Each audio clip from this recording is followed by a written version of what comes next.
Okay, so my battery died right in the middle of that video when I was on problem 27. We had the two regions. One was above the x-axis, the other one was below. So that right where it crosses the x-axis, that's where we break our integral up into two pieces. So we go from 0 to 3 for the 9 minus x squared, then we go from 3 to 4 for the same 9 minus x squared. And the antiderivative is 9x minus x cubed over 3. First do big F of 3 minus big F of 0. Big F of 3 turned out to be 18 exactly.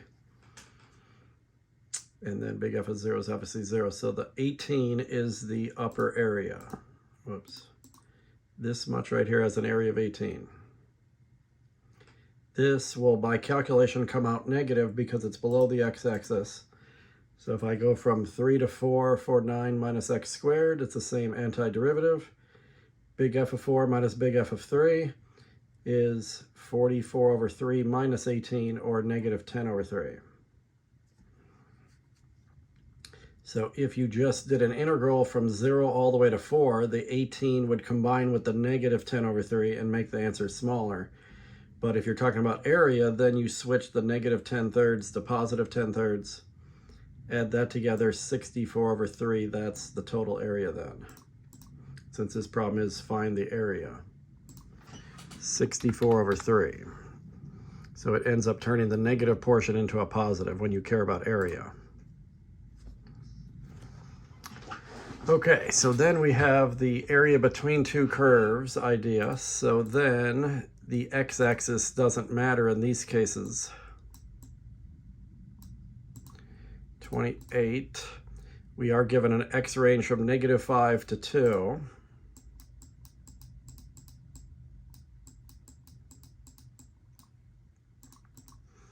And then our first graph is linear, 8x. And the second one is quadratic, x squared minus 9.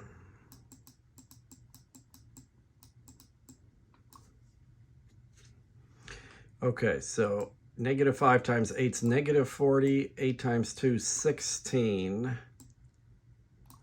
And that graph will go through the origin because it has a y-intercept of 0, slope of 8. So it goes through the origin. It'll go through 1, 8, and 2, 16. And then I'll just have to estimate over here. Let's say this is -5, -40. So that's a line segment from -540 to +216. X squared minus 9 is a parabola that goes like this, down 9 units. And more importantly, what happens at -5 and 2? 2 squared is 4. 4 minus 9 is -5. So that parabola is right here at 2, -5. And then it also goes through 0, -9. And then what's happening at -5? -5 squared is 25, minus 9 is 16. So that's horizontal to this one. -5, 16. So you got a parabola that comes down. Right there they cross. And that's all we care about. So then connect this up with a vertical line. Connect this up with a vertical line. So wherever they cross each other, the parabola is above the line for that area, and the x-axis doesn't matter, so. But then it reverses for this little wedge plus this bottom part and all this. Now the line is above the quadratic. So when do they crisscross each other? When do they equal each other? Maybe it's -1, but we could find out for sure if we set them equal to each other. which would be x squared minus 8x minus 9. That factors into x minus 9 and x plus 1. So yes, -1 is one cross point, and +9 is another one, but that we don't care about that. But if we kept going, this curve would catch up to the line when x is 9, they would cross again. So if we did their entire domain, we would have 2 cross points, and we might have to do 3 integrals. But because we're limited to -5 to 2, there's only 2 sections to worry about. So we have to go from -5 until -1, from -5 until -1. In this portion, the quadratic is above the linear.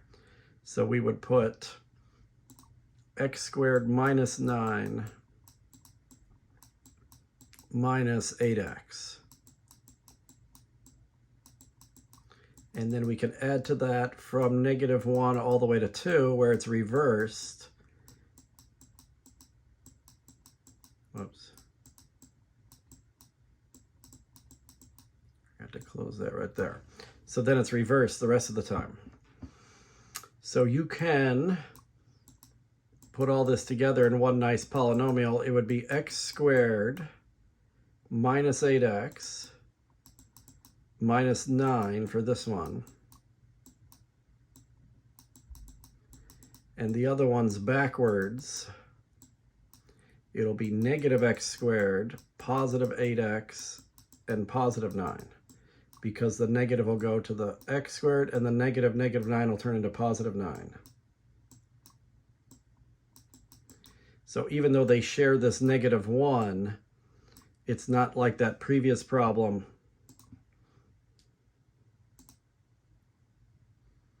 where, which one am I looking for? This one, where they share the 2. So this big F of 2 here and this big F of 2, they're the same value both times. They're 32/3. So you get 32/3 here, and then it's minus 32/3 there. That's the mistake I made when I did this one. It's going to turn out to be minus a negative instead of just minus it. So I need big F of -1 minus big F of -5 for this first part. So big F of -1 would be -1 squared is 1. -1 times -8 is 8. And then just automatic minus 9 there. And then big F of -5, -5 squared is 25. And -5 times -8 is positive 40. Minus 9. So 9 minus 9, this part's 0. This is 65 minus 9. 65 minus 9 is 56. So minus 56 is -56. That's weird that that's negative though. Parabola minus the curve. -5 to -1.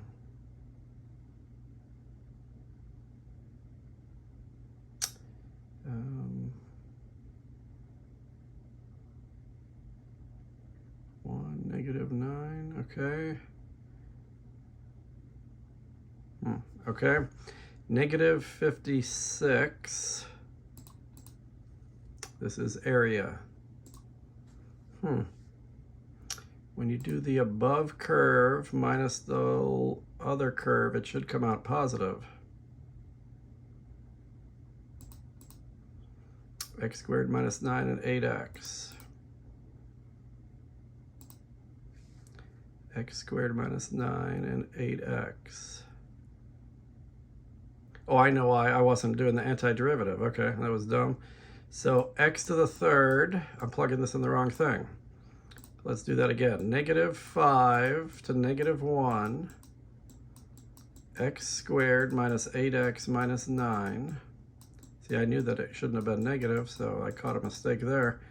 -1 to 2, and this one's reversed, -x squared plus 8x plus 9. Okay, so integral first, x to the third over 3 minus 8x squared over 2 minus 9x. This is what we have to plug in. I was plugging into the original one. So big F of -1 minus big F of -5. -1 cubed is -1, so that'll be -1/3. -1 squared is 1, so that'll be -8 over 2, or just -4. And then that'll be +9. Big F of -5. -5 cubed is -125 over 3. And then this is -4 times 25, which is -100. And then +45.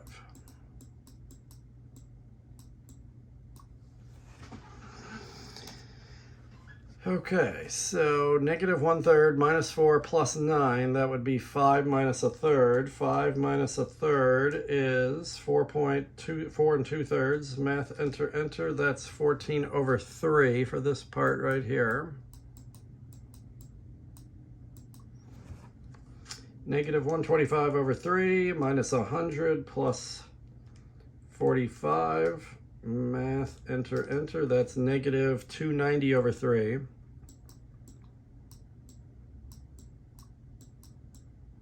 But you got minus a negative, so it is positive. 14 over 3 plus 290 over 3 is 304 over 3. This part equals 304 over 3. So it's a little bit more than 100, positive 100 for the area. Oops, I have it over here. This area is positive 100 roughly. And it's hard to tell, but this one's probably a little smaller. Maybe not. Maybe it's because it's, well, this is, my graph is kind of distorted, so I think this one's smaller actually, but it doesn't really matter if it's bigger or smaller. But this should come out to be a positive answer too. But the antiderivative, everything's backwards. It's -x to the third over 3 plus 8x squared over 2, or you can change that to a 4 if you want, and then plus 9x. All three signs are backwards. So even though they share that -1, it isn't just the same. That was a mistake I was making. So big F of 2 minus big F of -1. Big F of 2 would be -8/3. 4 times 2 squared, that's 16.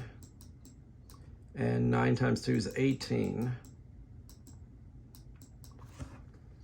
So -8/3 plus 16 plus 18, math, enter, that's 94 over 3.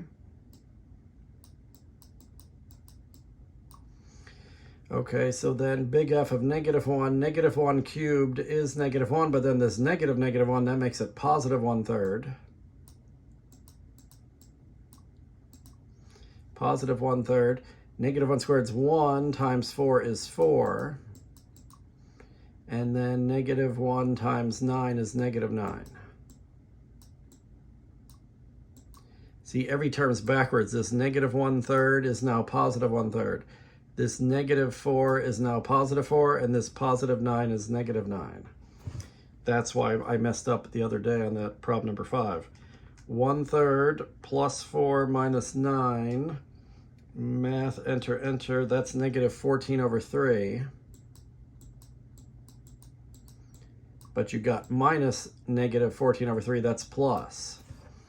So that'll be 108 over 3. So as I suspected, that is a smaller area. It's almost 3 times smaller, but now you just add that together. 304 over 3 plus 108 over 3 is 412 over 3. And that does not reduce, so we're just going to leave it 412 over 3.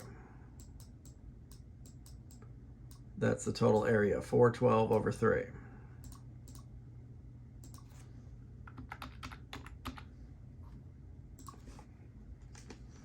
Okay, same deal here.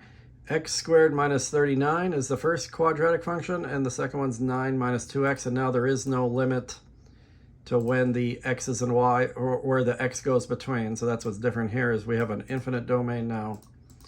But usually when that happens is they cross each other once, creating two enclosed intervals. So x squared minus 39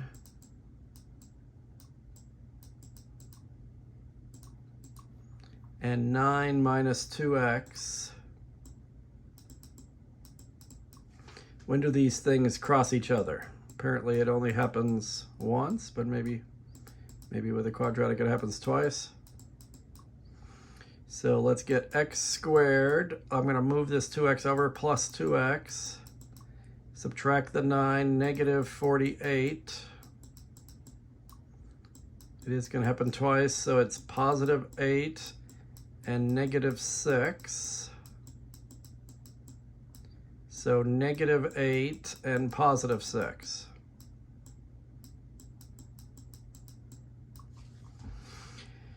So if you have a quadratic that's down 39, and just going like this somehow,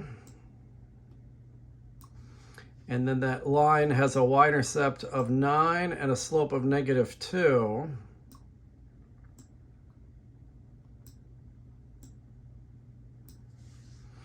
so the part up here is just unbounded. This part out here is unbounded. Everything above it is unbounded. The only enclosed part is from here to there.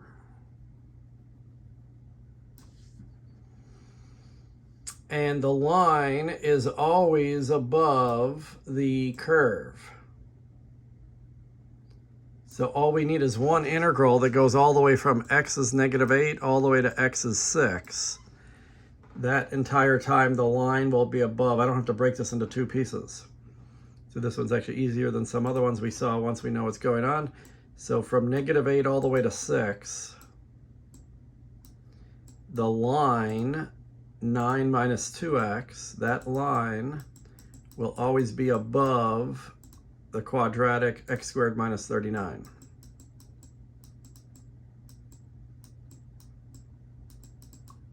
So I can do a single integral from negative 8 to 6, and I'll put negative x squared first. There's a minus 2x next, and then this minus 39 would be positive 39, plus 9 is 48. Notice that's similar to what we found where they met each other. So antiderivative would be negative x to the third over 3 minus 2x squared over 2, and the 2's can cancel, plus 48x. Do that from negative 8 to 6. So we need big F of 6 minus big F of negative 8. And 6 cubed is 216, so negative 216 over 3 minus 6 squared, so minus 36. And then whatever 48 times 6 is, 48 times 6 is 288.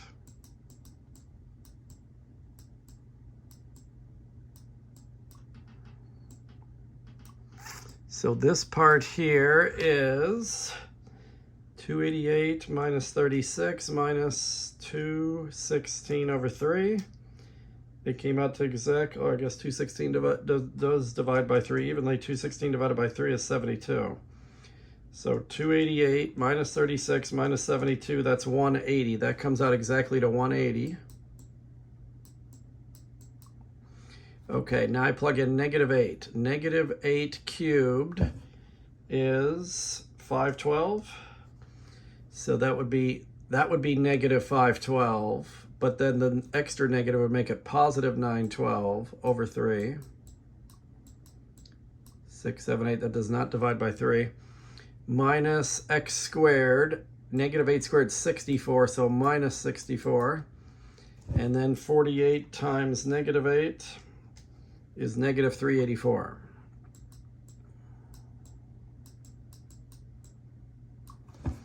So 512 divided by 3 minus 64 minus 384 is negative, math, enter, enter, negative 832 over 3. Then this double negative will turn into a plus. So 180 plus 832 over 3. Math, enter, enter. The total area would be 1372 over 3.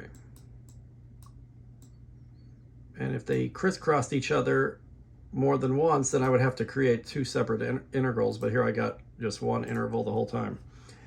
1372 over 3. And finally, here's this good business problem about the consumers and producers surplus. And this one's better than the one we did the other day because it has both the supply and the demand curve at the same time. So number 30, the supply curve, S of Q, is Q squared plus 9Q. The demand curve is 1116 minus 17Q.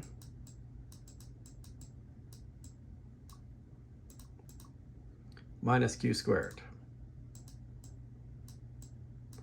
So the supply curve is a positive Q squared. The demand curve is a negative Q squared.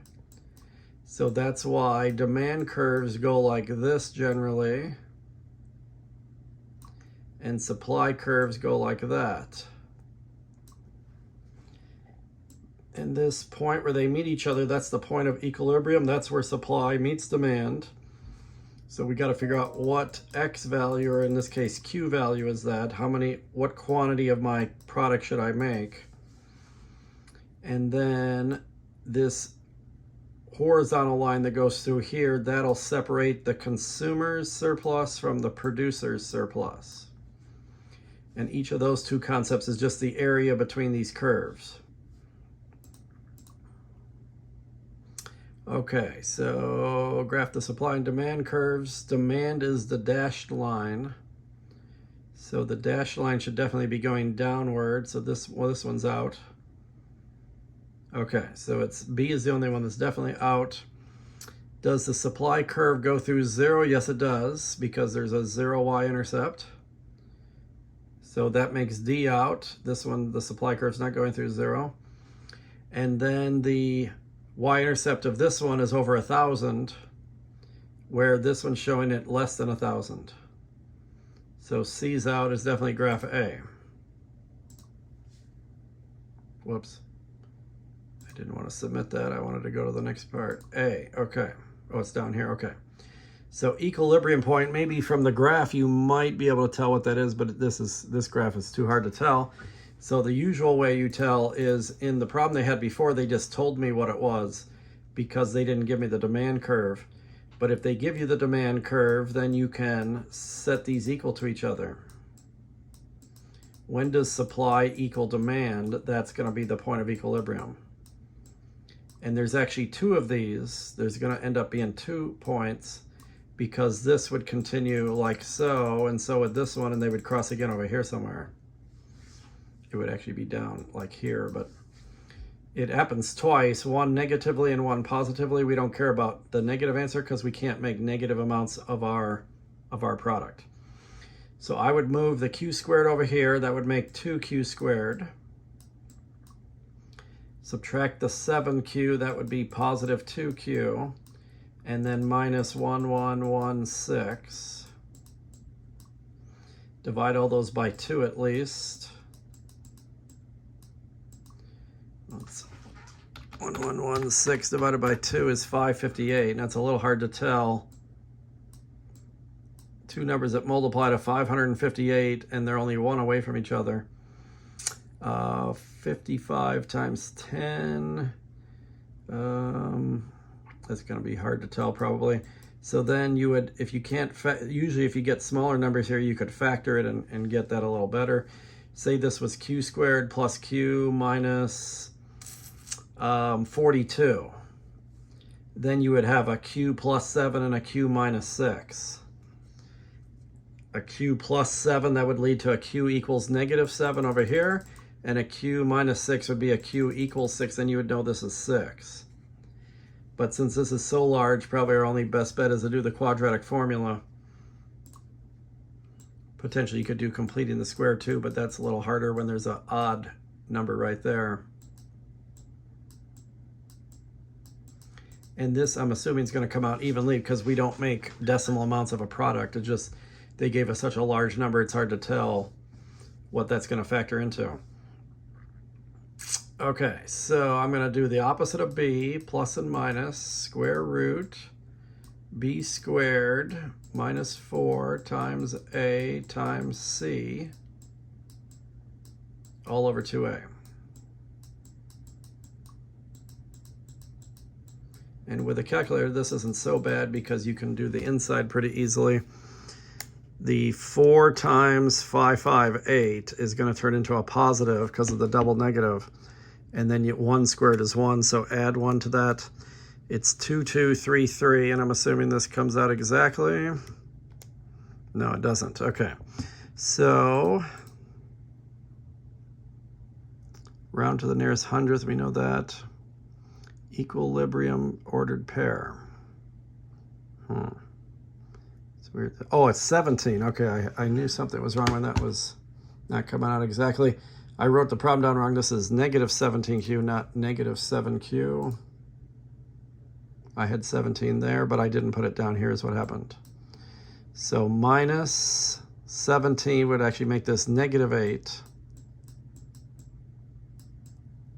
So then this would be negative 4. It's even harder to factor it now, but two numbers that multiply to negative 558 and subtract a negative 4, that's really hard to tell.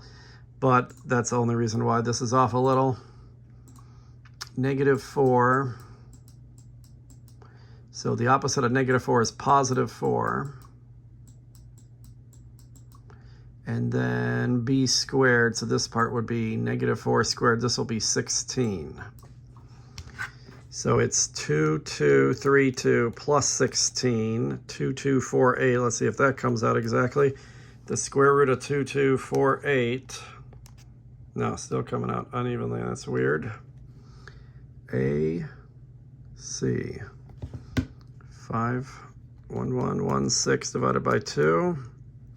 558 times 4 plus 16. 2248, huh?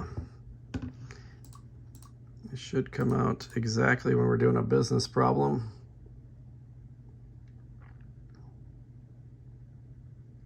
Oh wait, I see what's wrong. I'm adding 17 to 9. Oh, I know why. I see, last time I was subtracting it. So that's actually 26q. So third time is maybe the charm. So let me start again. This is 9 squared plus 9q. And then it was 1116 minus 17q minus q squared. So it's 2q squared, 26q minus 1116. So 13q and 558. So one good thing is if you mess up like I have a couple of times already, you'll know it because it should come out exactly. So opposite of b, plus and minus, square root b squared, 13 squared is 169.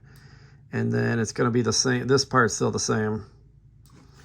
So that was the 2232. It switches to positive 2232 over 2. So 2232 plus 169, 2401, does that come out exactly? 2401, finally got it. Okay, 49.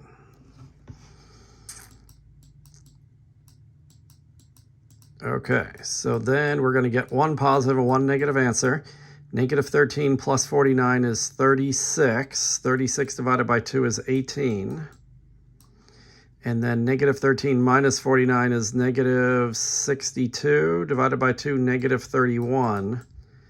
So those are the two spots I was talking about on the graph.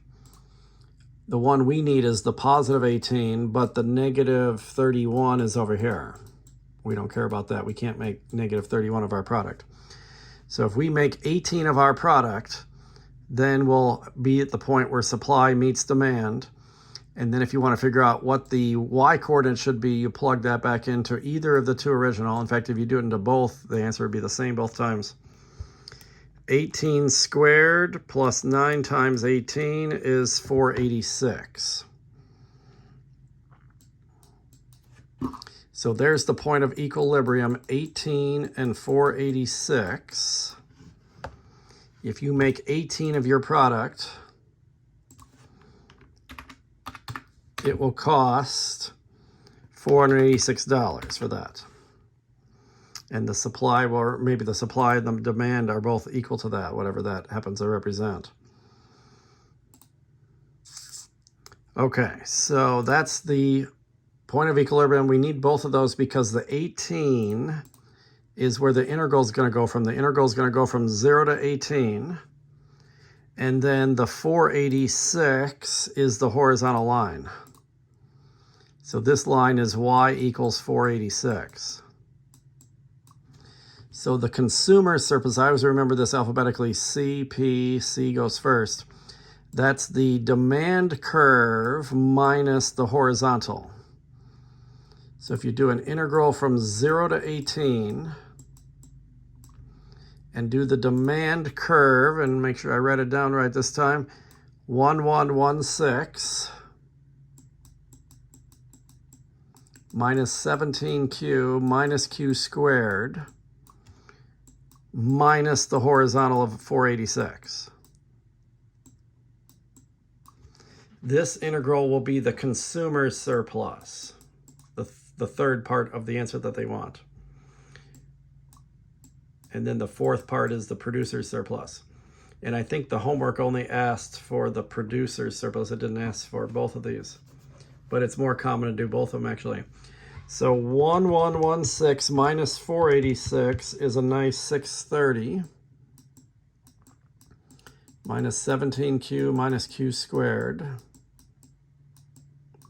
So the antiderivative would be 630q minus 17q squared over 2 and minus q to the third over 3. And do that from 0 to 18, and luckily the big F of 0 will be all zeros. So big F of 18 will get me the answer here. 630 times 18 minus 17 over 2, 18 squared, minus 18 cubed over 3.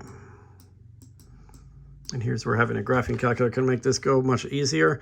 630 times 18 minus 17 over 2 times 18 squared and minus 18 cubed over 3. 6642. So the consumer surplus is $6,642. It did say round to the 100th as needed, but it's not needed here since it came out exactly. But you would go to the 100th because dollars and cents, normally we want to know how many cents there would be too if it was a long decimal. So the producer's surplus then goes like the following. The producer's surplus is still from 0 to 18. But now you do the horizontal minus the supply curve, because you're doing the above minus the below. From 0 to 18, the above is the 486 horizontal, and the below is the supply curve, the one that's got a positive q squared. So q squared plus 9q. So consumer surplus, it's the demand curve minus the horizontal. Producer surplus, it's the horizontal minus the supply curve. And then I can clean this up before I do the antiderivative. So maybe I'll put negative q squared first, negative 9q second, and positive 486.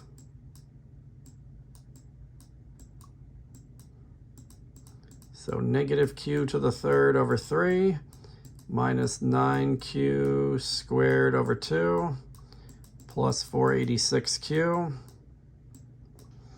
And again, it's going to be big F of 18 minus big F of 0, but big F of 0 will be all zeros.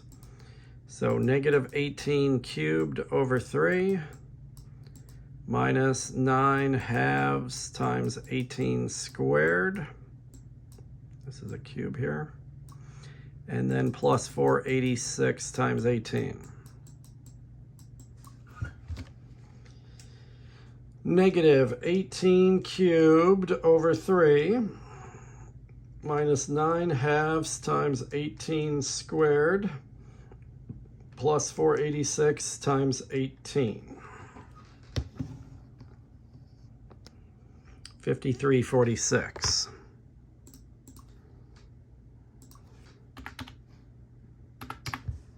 And this is similar, like in a real estate situation. Sometimes you have a buyer's market, sometimes you have a seller's market.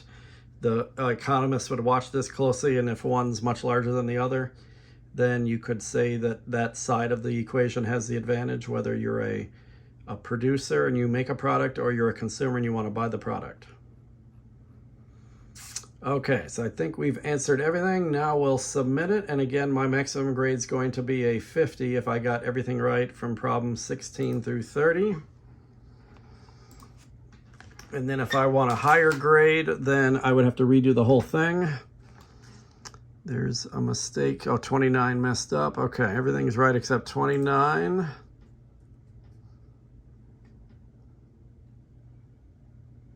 Oh, maybe I didn't read the blue here. Okay, type an integer or decimal round to the 10th. I remember I put it in as an exact answer. So that was my fault for not reading it, and I would not get credit for that since I didn't read it, but is it equivalent is the only question I have. 1372 divided by 3. Whoops, the calculator just went off. The batteries died. 1372 divided by 3 is 457.3. I was supposed to round to 457.3.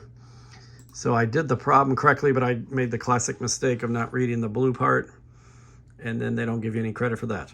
But that was the only mistake from 16 through 30.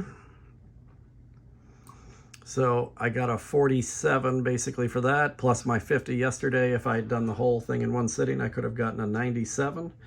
And if you're happy with that, then you don't have to redo the whole thing. If I was a student, I would probably have to redo the whole thing because I did 50 on one day and 47 on the next day. My grade would be a 50 right now since that's the highest attempt I've had. But then you can practice more if you want and do it one more time, maybe one more trial run before taking the exam. So I was starting to mess this problem up, but I caught the mistake eventually that I wasn't reading this 17. I accidentally put a 7 here. But see, you make tiny little mistakes and then it throws everything else off. But at least I could tell something was wrong because the quadratic formula should come out exactly. And if they didn't give me such large numbers, I might have been able to factor it more easily. Okay, so that's all there is to know for the whole semester, and you should be good now for this week to finish the last two homeworks, 7.4 and 7.5, and then do the review. Everything's due Friday night when the final exam is due, and then grades will be done over the weekend. So signing off, and good luck on the final.